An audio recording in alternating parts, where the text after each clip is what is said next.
Hi welcome to KTpedia. This is Krishnateja and ఈరోజు అయితే day 23లో ఏం జరిగింది అంటే ఇప్పుడు 4th వీక్ నామినేషన్లో ఎవరెవరు అంటే ఒక 6 మెంబర్స్ అయితే నామినేట్ అయిపోయారు. ఆ 6 మెంబర్స్ నామినేషన్లో మామూలు రస్తలేదు. ఎందుకంటే వీళ్ళందరూ ఒక ఫ్లోరా కావచ్చు, హరీష్ను నామినేట్ చేసినప్పుడు జరిగిన రచ్చ.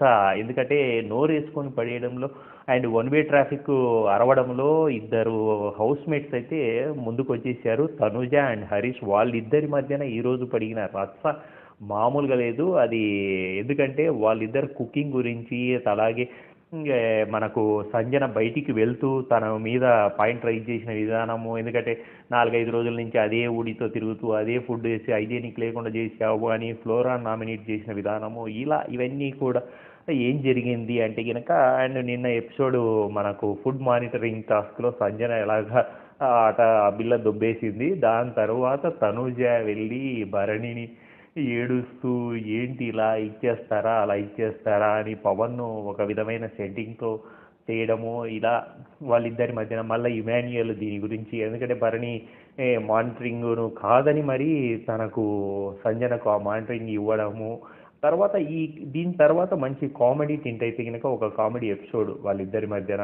ఎందుకంటే రీతు అండ్ తనుజ అండ్ తర్వాత ఇమాన్యుయల్ అండ్ సంజన మామ అల్లుల గోల, ఒక చిన్న కామెడీ టింట్ అయితే కనుక మంచి జబర్దస్త్ బీబీ జబర్దస్త్ అనేది ఒకటి చిన్నది కంటెంట్ కామెడీగా రన్ అయింది. దాని తర్వాత నామినేషన్ ఎపిసోడ్స్లో అండ్ ఆ డైస్ గురించి, డైస్ వేస్తూ ఆ నెంబరింగ్ వచ్చినప్పుడు ఒక 3 గ్రూపులుగా అయితే ఏర్పడింది. ఎందుకంటే భరణిది ఒక గ్రూపు అండ్ సుమన్ శెట్టి ఒక గ్రూప్, తనుజేది ఒక గ్రూపు, ఇట్లా 3 గ్రూపులు అయితే ఏర్పడాయి. ఆ గ్రూపులలో వీళ్ళందరూ ఒక ఎలాస్టిక్ బ్యాండ్ వేసుకొని ఒక విధమైన రోలర్ను తీసుకొని వచ్చి ఒక ప్లేస్లో పెట్టడము. దాని తర్వాత ఆ ప్లేస్లో పెట్టినప్పుడు గెలవడం అనేది ఉంటుంది. ఆ గెలిచిన తర్వాత దీంట్లో ఎక్కువ ఏంటంటే సుమన్ శెట్టి అండ్ భరణి టీమే ఎక్కువ సార్లు గెలిచాయి. సుమన్ శెట్టి టీం 2 సార్లు అండ్ భరణి టీం ఒకసారి గెలిచింది. దాని తర్వాత ఎక్కువగా నామినేషన్ ప్రక్రియలో భరణి అండ్ సుమన్ శెట్టి వచ్చినప్పుడు ఫస్ట్ సుమన్ శెట్టి వచ్చేసి రీతును నామినేట్ చేశాడు. ఎందుకంటే రీతు నువ్వు అక్కడి మాటలు ఇక్కడ, ఇక్కడి మాటలు అక్కడ చెప్తున్నావు అని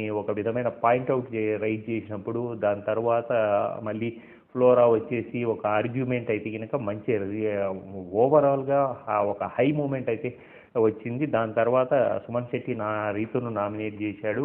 తర్వాత భరణి వచ్చేసి ఫ్లోరా నామినేషన్ చేయడము. అంటే ఫ్లోరా కూడా తను ఏ విధమైన ఏది బాత్రూమ్ టాస్క్ కావచ్చు, ఇవన్నీ కూడా ఎలివేట్ చేస్తూ పాతదాన్నే తవ్వినట్టు అయ్యింది. దాని తర్వాత భరణి స్ట్రెచ్ విన్ అయితే తీసుకొని వచ్చేసి అది రీతు శ్రీజన్ నామినేట్ చేసినప్పుడు శ్రీజ గురించి చెప్తూ అసలు నువ్వు మామూలుగా లేదు, నువ్వు నామినేట్ చేయడం వల్ల ఆర్గ్యూయింగ్ అయితే కనుక హై మూమెంట్ అయితే ఇచ్చేసింది సుమన్ శెట్టి. తర్వాత ఇది ఈ బ్యాండ్దే ఎక్కువగా ఏంటంటే డైస్ వేయడము, తర్వాత అవి నెంబరింగ్లు పెట్టుకొని నామినేషన్ ప్రక్రియలో అండ్ ఎక్కువగా పవన్ అయితే దీనికి సంచాలకుగా అండ్ డైస్ వేయడము, తను కెప్టెన్ కాబట్టి రైట్స్ కూడా ఎవరెవరు ఏమేమి తప్పులు చేస్తున్నారు అనేది చూసేది మాత్రం తనే తీసుకున్నాడు. దాని తర్వాత ఫ్లోరా హరీష్ నామినేట్ చేయడం. ఫ్లోరా హరీష్ నామినేట్ చేసినప్పుడు ఏంటంటే బాత్రూమ్ టాస్క్ కావచ్చు, ఎగ్ టాస్క్ అయితే కనుక ఇవన్నీ కూడా ఎలా అంటే పాతవన్నీ తీసుకొని వచ్చి తవ్వుకున్నట్టు అయింది. దీంట్లో మధ్యన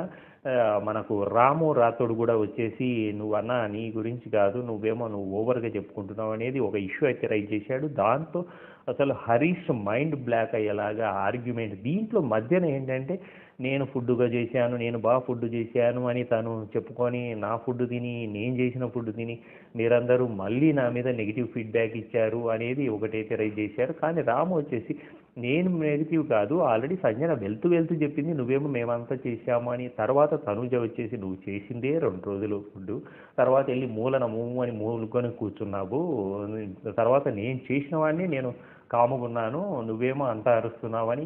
ఎందుకంటే ఇక్కడ ఇద్దరు ఆర్గ్యుమెంట్ చూసినప్పుడు అయితే ఇద్దరు కొట్లాడితే మామూలుగా ఉండదు. అది పంపు చెట్ల దగ్గర అమ్మలక్కలు కొట్లాడుకున్న రేంజ్ కంటే కూడా ఎక్కువగానే ఉంది. వాళ్ళని సర్ది చెప్పడానికి ఓ టైం అయితే తీసుకున్నారు. టీం నుంచి శ్రీజ వచ్చేసి దివ్య నామినేట్ చేసింది. దివ్య నామినేట్ చేసినప్పుడు దివ్య ఏం చేస్తుందంటే, దివ్య నువ్వు వస్తూనే అందరికీ ఒక విధమైన తగు పెట్టావు, దాంతోపాటు నిన్ను నామినేట్ చేస్తే ఇప్పుడున్నట్లే ఉంటావా, తర్వాత ఉన్నట్లు ఉంటావా. దివ్య అయితే అసలు అందరినీ కలుపుకొని అంటే నన్ను చూసి మీరు హౌస్ అంతా బెదురుతున్నారంటే నాదొక రేంజ్ అన్నట్టు తను ఒక బిల్డప్ అయితే ఇచ్చింది. తర్వాత సంజన కూడా ఆ ఇష్యూలో నువ్వు ఎందుకు అక్కడికి వెళ్ళి వాళ్ళతో ఆర్గ్యూ చేసావు, నువ్వేదో ఎక్కువగా ఫీల్ అవుతున్నావు అని చెప్పడము, దానికి దివ్య కూడా రిటార్డ్గా చెప్పడము, ఇలా ఈ ఎపిసోడ్ అయితే జరిగింది. దీంట్లో ఎక్కువగా ఇప్పుడు నామినేషన్లో ఫ్లోరా, దివ్య, రీతు, సంజన, శ్రీజ, హరీష్ ఉన్నారు. అండ్ భరణి అంత సేఫ్ వీళ్ళందరూ. మిగతా 6 మెంబర్స్ ఇప్పుడు నామినేషన్లో ఉన్నారు. ఈ వీక్ ఎవరు ఎలిమినేట్ అవుతారు అనుకున్నది మీరు కామెంట్ రూపంలో తెలియజేయండి. అండ్ అలాగే మన ఛానల్ని సబ్స్క్రైబ్ చేయండి. Please share your groups.